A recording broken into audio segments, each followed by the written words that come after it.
Habari ya sasa hivi ndugu wateja, leo nataka nikawaelekeze namna ya kutumia application yetu ya NV Power Solution baada ya kuwa kuna maboresho tumeyafanya kidogo.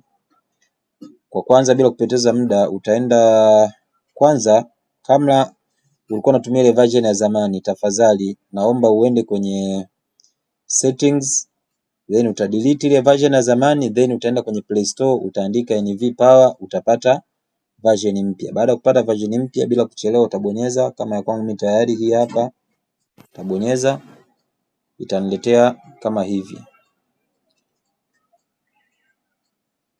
Okay. Sasa hapa ni kwamba mimi huku nilikuwa na akaunti yangu. Sasa mimi nita log out ili niweze kuelekeza tangia mwanzo namna inavyofanya kazi. Kwa maana yake hapo utakuja home. Ukija hapa it means utakuwa huna account. Kwa mfano hata ukitaka kununua loop unaona haiwezekani. Lakini utakuja hapa kwenye guest, utaanza kutengeneza username yako. Kwa mwisho moja kwa moja utakuja, kwa sababu huna username wala password, utakuja hapa kwenye jisajili, utabonyeza hii jisajili hapa.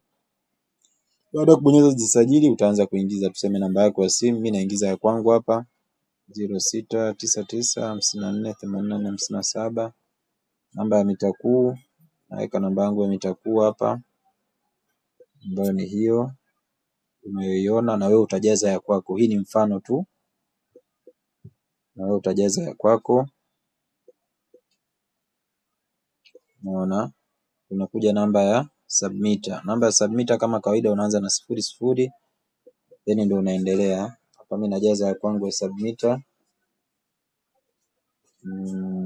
ambayo ni hii hapa. Hapa mimi najaza ya kwangu ya submitter 43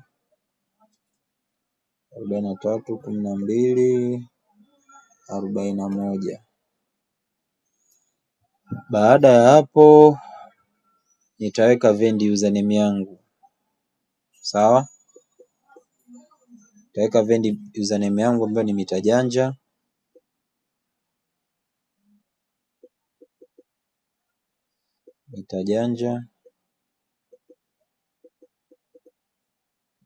Password yake ni 1 mpaka 6. Nitathibitisha hapo. Then hapa chini sasa, hizi ni taarifa zako za akaunti yako ya kulogin. Kwa mfano labda mimi jina langu naitwa Yusufu. Weka Yusufu.